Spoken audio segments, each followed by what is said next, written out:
2020년 11월 4일 수요일 동인교회 수요예배를 시작하겠습니다. 다 함께 먼저 사도신경으로 우리의 신앙을 고백하겠습니다. 나는 전능하신 아버지 하나님 천지의 창조주를 믿습니다. 나는 그의 유일하신 아들 우리 주 예수 그리스도를 믿습니다.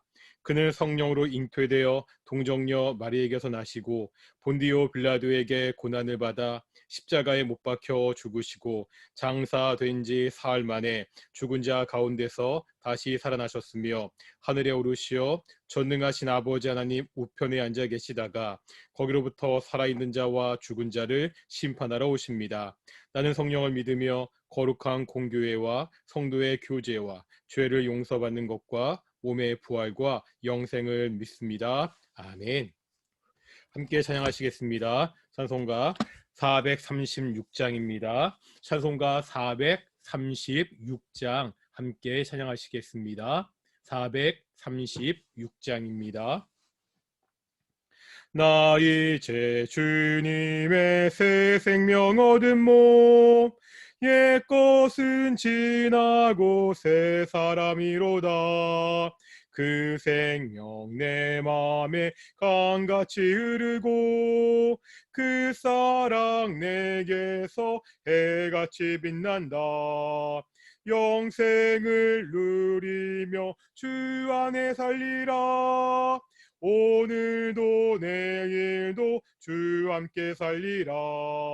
주 안에 감추인 새 생명 얻으니 이전에 좋던 것 이제는 값없다. 하늘의 은혜와 평화를 맛보니 찬송과 기도로 주 함께 살리라. 영생을 누리며 주 안에 살리라. 오늘도 내일도 주 함께 살리라. 산천도 조목도 새 것이 되었고 죄인도 원수도 친구로 변한다. 새 생명 얻은 자 영생을 누리니 주님을 모신 맘 새 하늘이로다. 영생을 누리며 주 안에 살리라. 오늘도 내일도 주 함께 살리라. 주 따라가는 길 험하고 멀어도 찬송을 부르며 뒤따라가리라. 나 주를 모시고 영원히 살리라. 날마다 섬기며 주 함께 살리라. 영생을 누리며 주 안에 살리라. 오늘도 내일도 주 함께 살리라. 기도하시겠습니다. 사랑과 은혜가 충만하신 아버지 하나님 감사드립니다. 오늘도 우리가 주께 나와 이렇게 예배합니다. 하나님, 함께 모이기가 힘든 때입니다. 몸은 멀어지지만 마음은 멀어지지 않는 귀한 동인의 성도들이 되게 하여 주시옵소서. 확진자가 계속 늘어나는 가운데 있습니다. 아버지 하나님, 이 나라를 지켜주시고 특별히 동인의 성도들을 지켜주셔서 한 사람도 이 코로나19로 고통받지 않도록 하나님이 지켜주시옵소서. 오늘도 우리가 사도신경의 말씀을 배울 것입니다. 믿음의 성대들의 그 신앙 고백을 통해 바로 나의 신앙 고백을 만들어갈 수 있도록 주께서 인도해 주시옵소서. 감사하며 이 모든 말씀 예수님의 이름으로 기도드렸습니다. 아멘. 예, 반갑습니다. 다들 건강하게 잘 지내셨죠? 우리가 오늘도 사도신경의 말씀을 배울 텐데요. 여전히 어색합니다. 아직까지 이런 방식이 어색하겠지만 지금 분위기로 봐선 내년까지 이 코로나19 상황이 계속 될 것 같습니다. 그러면 예배는 모여서 드리더라도 성경 공부는 이런 식으로 이렇게 영상으로 하는 경우가 많아질 테니까 저도 익숙해지도록 노력할 거고요. 우리 성도님들도 조금 어색하시더라도 익숙해지도록 노력했으면 좋겠습니다. 사도신경 계속 보실 텐데요. 예, 한번 이거 보시고요.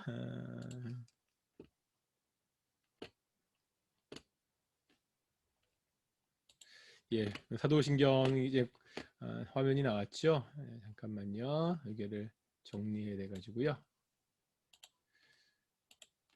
한번 보도록 하겠습니다. 우리가 계속해서 사도신경의 말씀을 배우고 있는데 한번 보도록 하겠습니다. 우리가 지난주에 그 성부 하나님을 다 마무리하지 못했습니다. 우리 성부 하나님의 사역을 보고 있었죠.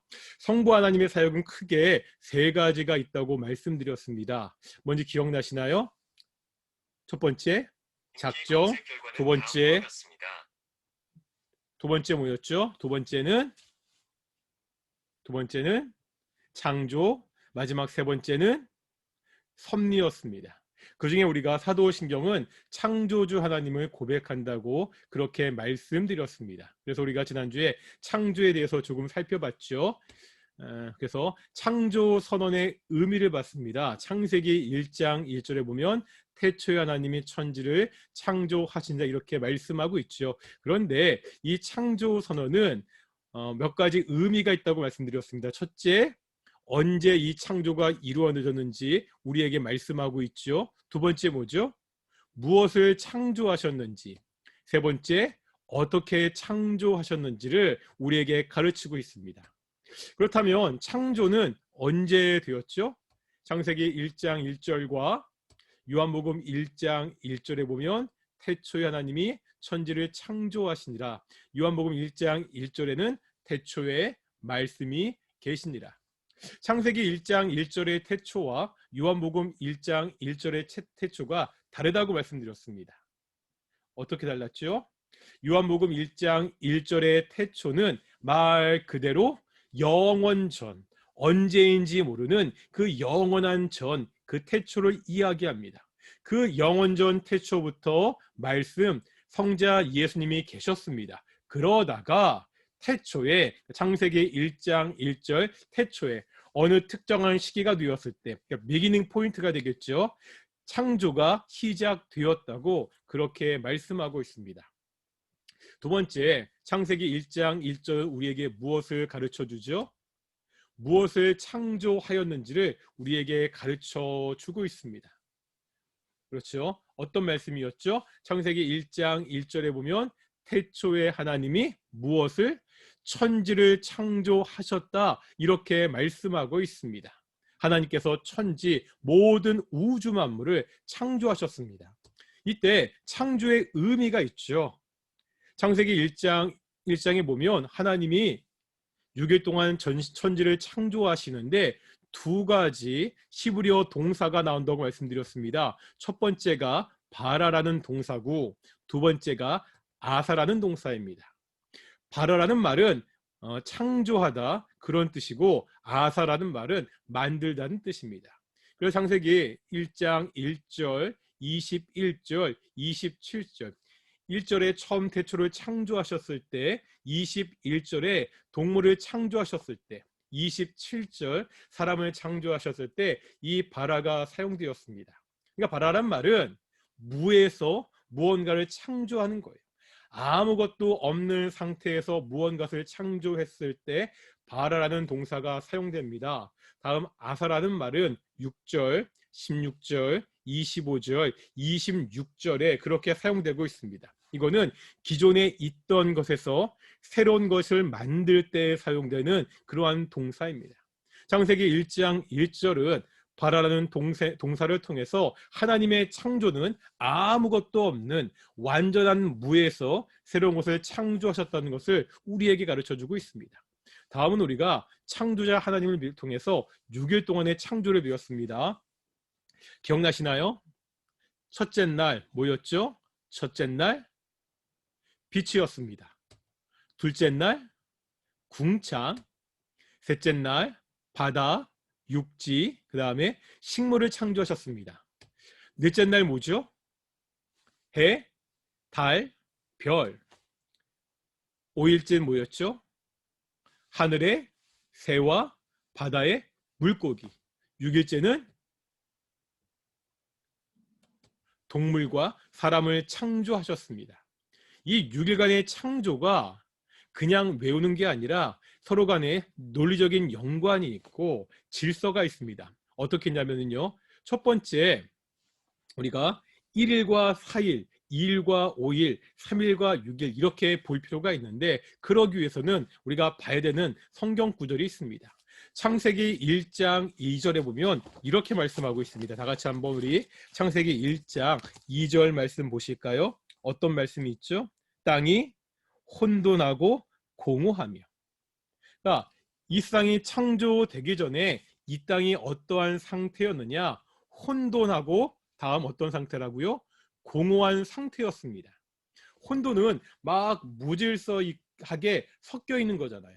공허는 뭐죠? 그냥 비어 있는 거잖아요. 그러니까 창조의 과정은 뭐냐? 이 혼돈한 세상에 질서를 만드는 것이 창조입니다. 공허, 이 비어있는 세상을 채우는 것이 바로 하나님의 창조 사역입니다.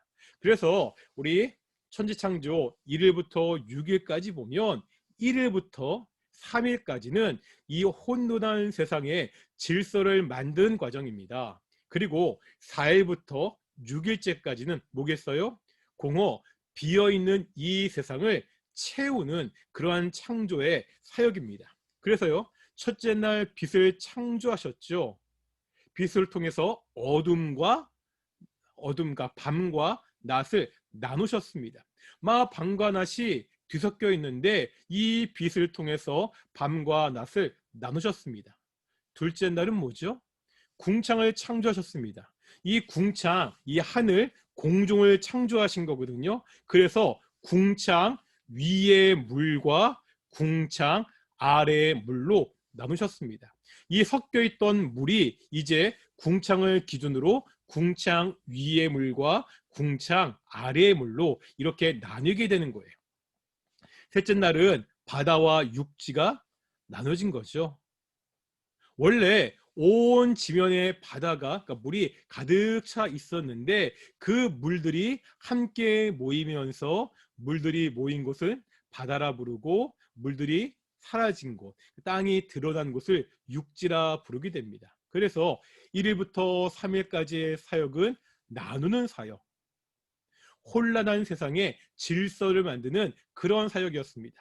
이렇게 질서가 세워졌으니까 그 질서가 세워진 영역을 모아야 된 거예요.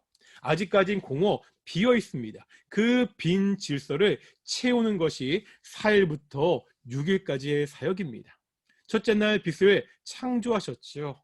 이제는 4일째에는 이 빛을 주관할 그러한 물체들로 채우시는 겁니다. 그게 뭐죠? 해, 달, 별이 되는 거예요. 첫째 날과 넷째 날이 서로 연결되고 있습니다. 둘째 날 궁창 위의 물과 궁창 아래의 물로 나눴잖아요. 하늘이 만들어지고 이제 온 지면에 바다가 있게 됐습니다. 그러면 이 하늘과 바다를 채울 것들을 만드시는 거죠. 그래서 5일째 뭐를 만드신 거예요? 하늘의 새와 바다의 물고기를 만드신 겁니다. 마지막이에요. 3일째 바다와 육지를 나누셨죠. 이제 육지가 드러났습니다. 하지만 여전히 육지는 비어 있습니다.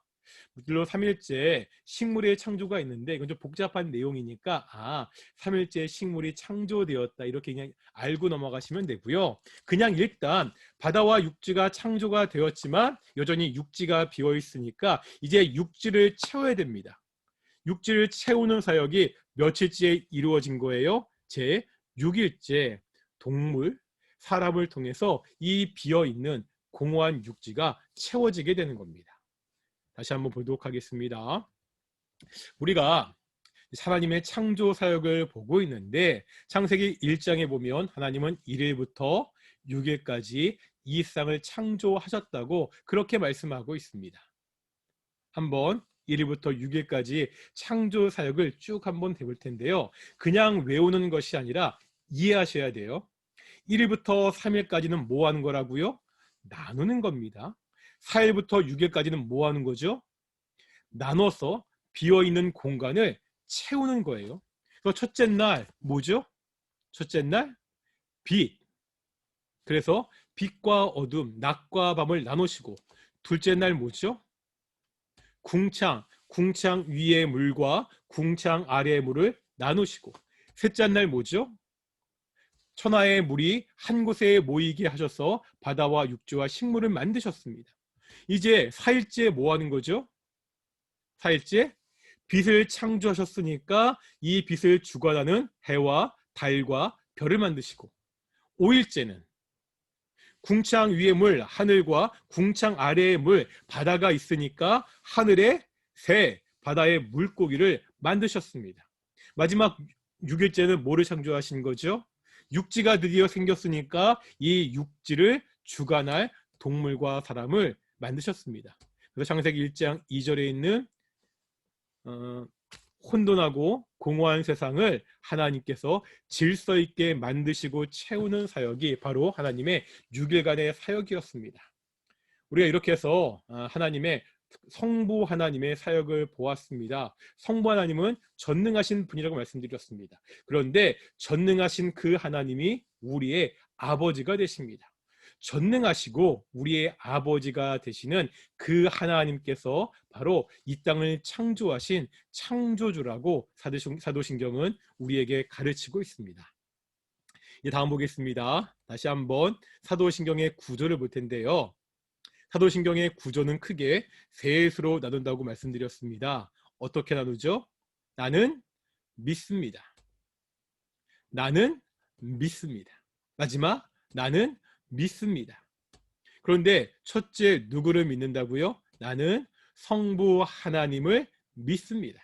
두 번째, 누구를 믿는다고요? 나는 성자 예수님을 믿습니다.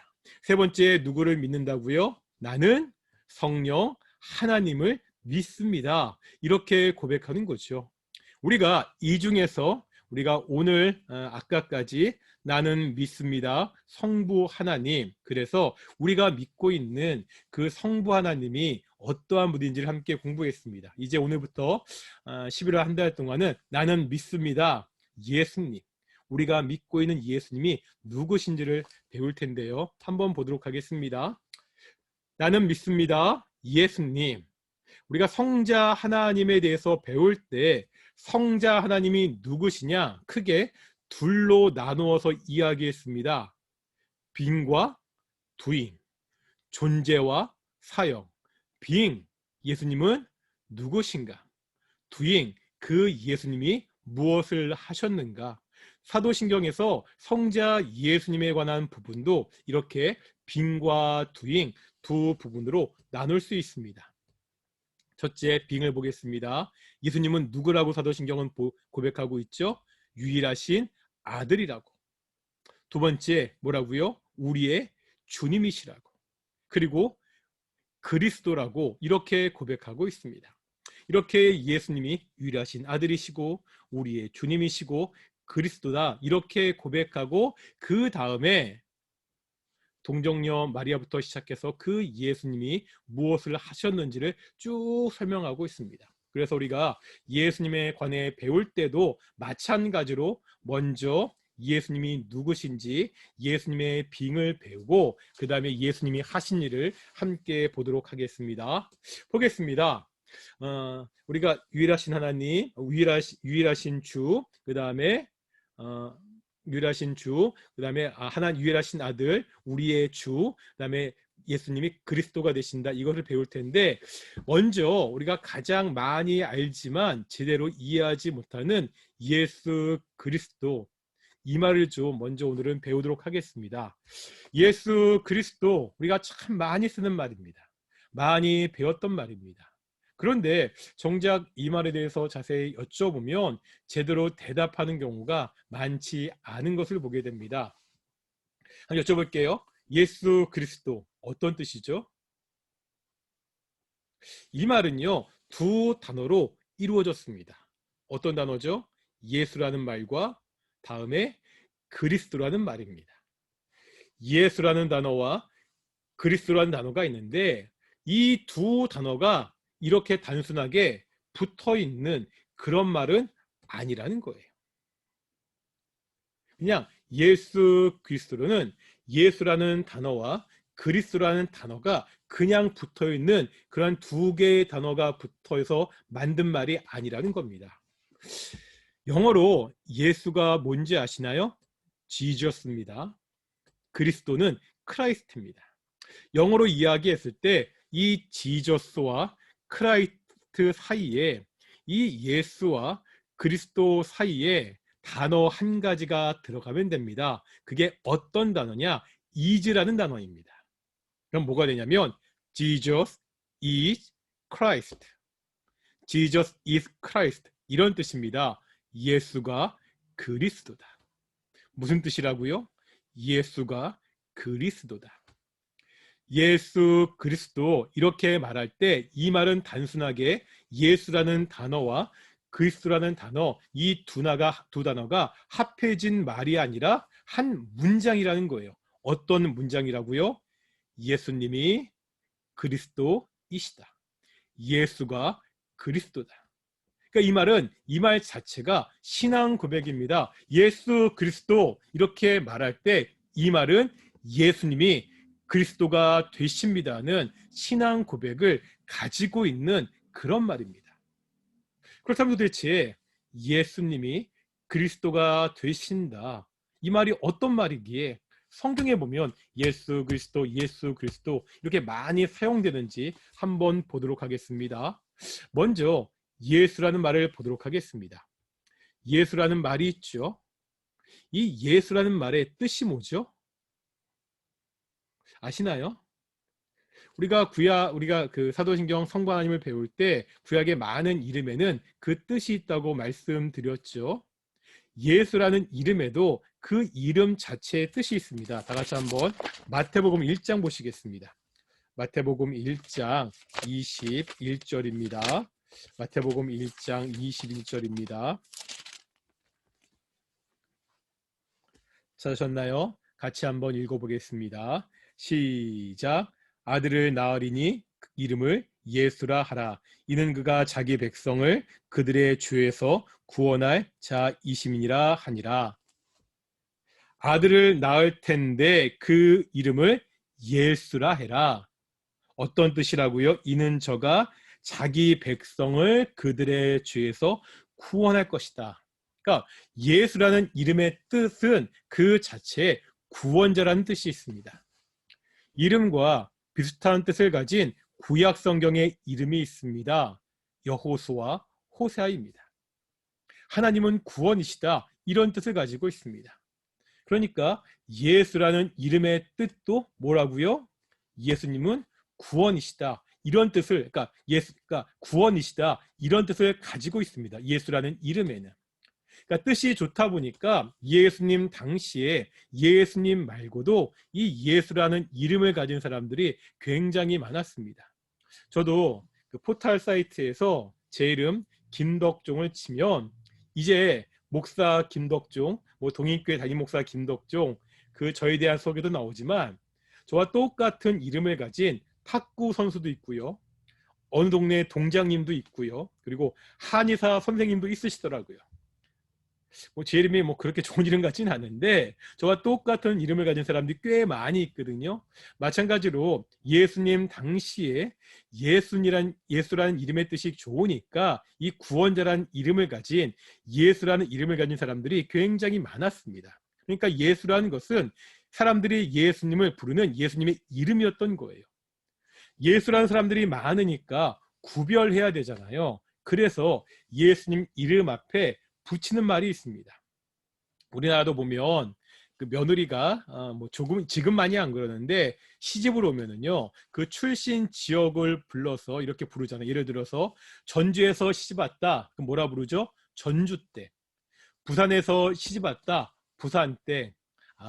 저 집 며느리는 서울에서 왔대, 서울댁에. 이렇게 그 출신 지역을 이야기하는 것처럼 예수님도요, 그 출신 지역을 앞에 붙여서 그렇게 부르는 경우가 있었습니다. 우리 마태복음 21장 보시겠습니다. 마태복음 21장 11절입니다. 마태복음 21장 11절 찾으셨나요? 같이 읽겠습니다. 시작. 무리가 이르되 갈릴리 나사렛에서 나온 선지자 예수라 하니라. 뭐라고요? 갈릴리 나사렛에서 나온 선지자 예수라 하니라. 그러니까 예수님을 나사렛 예수 이렇게 불렀습니다. 이게 무슨 뜻이에요? 그 많은 예수 중에서 어디 출신 예수? 나사렛 출신 예수다. 이런 뜻을 가지고 있습니다. 그래서 우리가 예수님이라고 이렇게 이야기할 때는 사람들이 부르는 예수님이 가지고 계신 인간적인 그 이름이 바로 예수라는 이름입니다. 다음은 이제 뭘 봐야 되죠? 그리스도라는 뜻을 보겠습니다. 그리스도도 어떤 뜻을 가지고 있는지 먼저 봐야 되는데요. 다 같이 한번 요한복음 1장 41절 보시겠습니다. 요한복음 1장 41절입니다. 찾으셨나요? 요한복음 1장 41절 같이 한번 읽어보겠습니다. 시작. 그가 먼저 자기 형제 시몬을 찾아 말하되 우리가 메시아를 만났다 하고, 메시아는 번역하면 그리스도라. 그리스도, 이게 무슨 뜻이죠? 여기에 보면 메시아를 만났다고 이야기합니다. 그런데 이 메시아란 말을 번역하면 뭐가 된다고요? 그리스도가 된다. 이렇게 이야기하고 있습니다. 여기서 메시아란 말은 시브리어입니다. 그러니까 구약 성경에 기록된 말입니다. 구약 성경에 나오는 메시아를 이제 번역하는 거예요.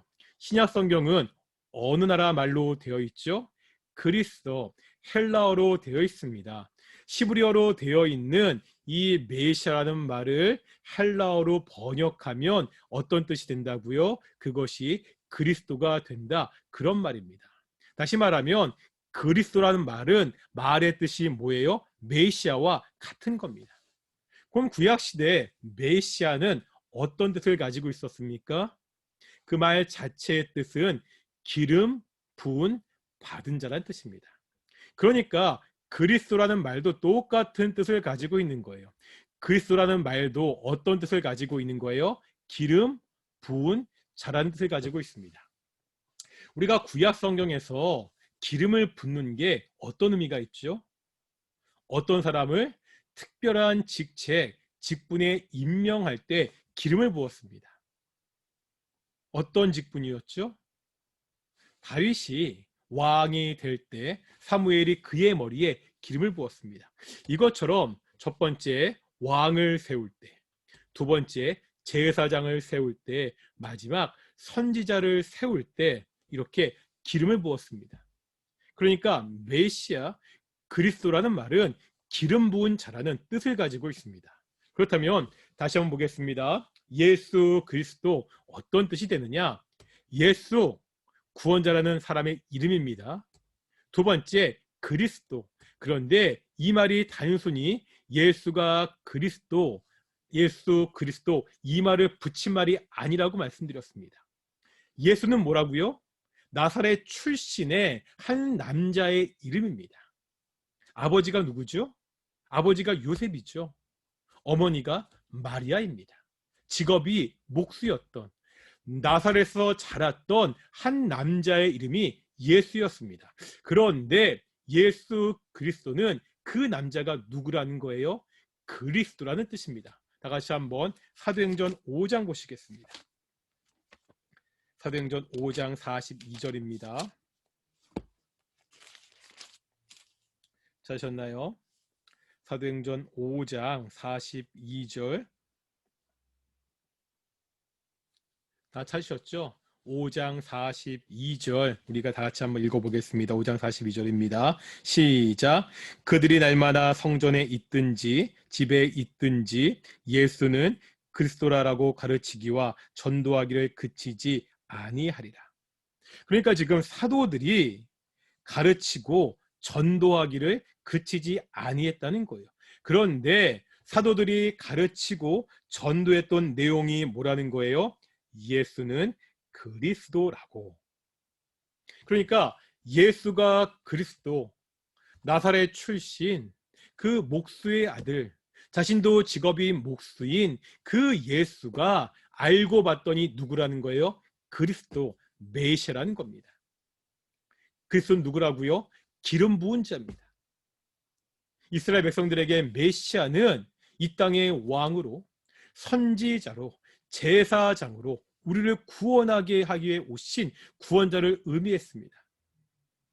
목수의 아들이 나사렛 출신 그 요셉의 아들이 알고 봤더니 오랜 시절부터 이스라엘 백성들이 기다려왔던 메시아 그리스도다. 이런 고백이 바로 예수 그리스도 이 말에 담겨져 있습니다. 우리가 예수 그리스도 이렇게만 말해도 이것이 신앙 고백이 되는 거예요. 어떠한 신앙 고백이라고요?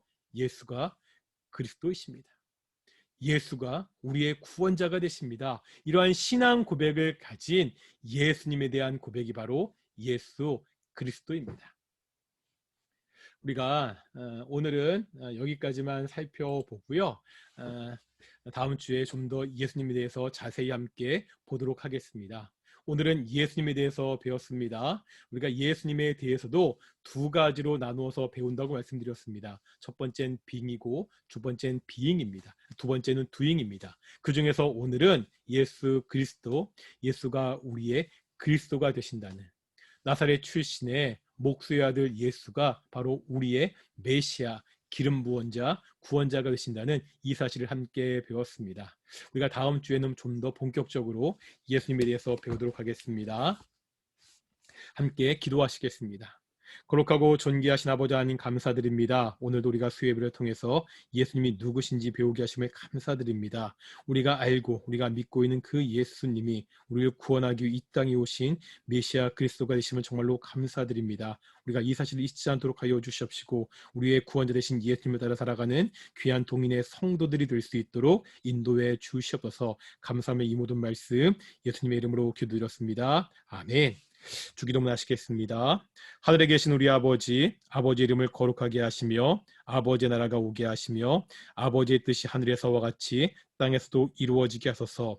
오늘 우리에게 일용할 양식을 주시고 우리가 우리에게 잘못한 사람을 용서하여 준 것 같이 우리 죄를 용서하여 주시고 우리를 시험에 빠지지 않게 하시고 악에서 구하소서. 나라와 권능과 영광이 영원히 아버지의 것입니다. 아멘. 예, 감사합니다. 이것으로 오늘 수요일 마치겠습니다. 다음 주에 뵙겠습니다. 감사합니다.